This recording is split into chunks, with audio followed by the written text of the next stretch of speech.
No, I'm just here on a vacation. Why does everybody come to San Francisco and tear loose? Cantwell. Glad to know you, Mr. Bigelow. Bigelow, yes. Right on much business? He's not here on business. Oh?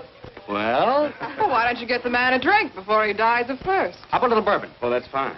Bourbon it is. Are you all right, sir? Yeah, sure. All right, I just had too big a night, I guess, that's all.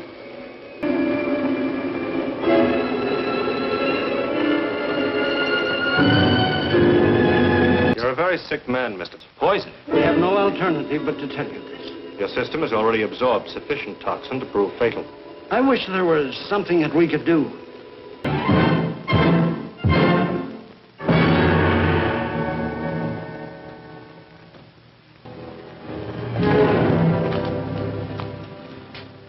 I want to report a murder. Sit down.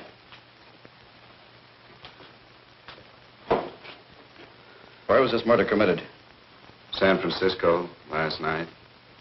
Who was murdered? I was. Well, this involves some other people, Captain.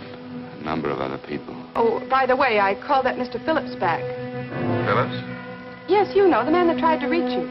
Well, I'm afraid you'll never know why it was so important that he speak to you. His office said he died yesterday. Frank, are you there? Did you hear me?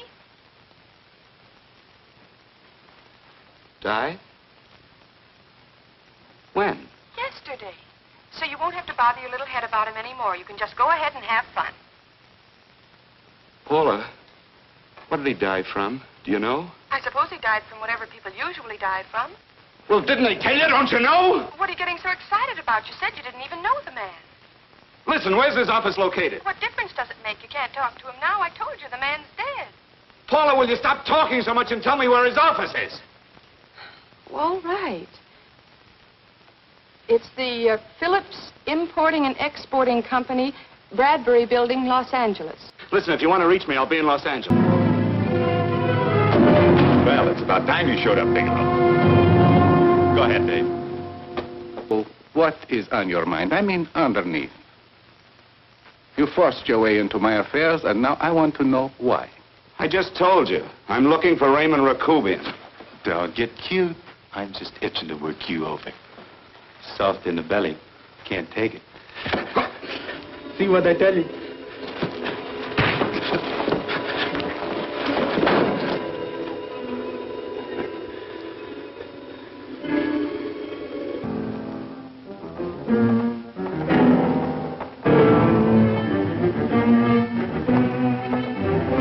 Oh, don't be frightened, Paula. Don't ever be frightened of anything again. Will you promise me that? I love you so much, darling. More than you seem able to understand. Oh. I never really knew happiness until I loved you. Sometimes when I used to be afraid that you weren't sure how you felt, I tried to hold back, but I couldn't. Losing you would have meant losing everything. There would have been nothing left. Don't, Paula, don't. Now I'm afraid again. Somehow I feel that I'm going to lose you, but there's nothing I can do about it. I feel so helpless. You're leaving me out of something.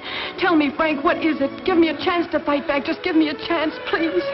You do love me, don't you? Oh, yes, Paula, I love you. I never was more certain of anything in my life. I wasn't sure before. I was a little blind, I guess, but believe me, I'm sure now. Can you understand that, Paula? I understand. A man can be like that, Paula. Something has to happen. It can be a big thing or a little thing, but it can make him realize how much someone means to him, how much he really loves her. Oh, and I love you, Paula. More than I ever thought it possible to love anyone in the world, I love you.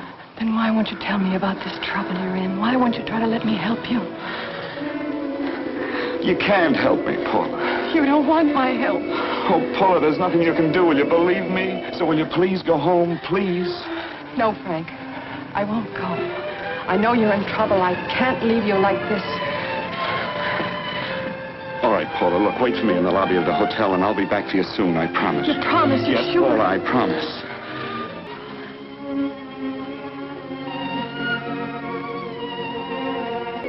You've been sidetracked, all right.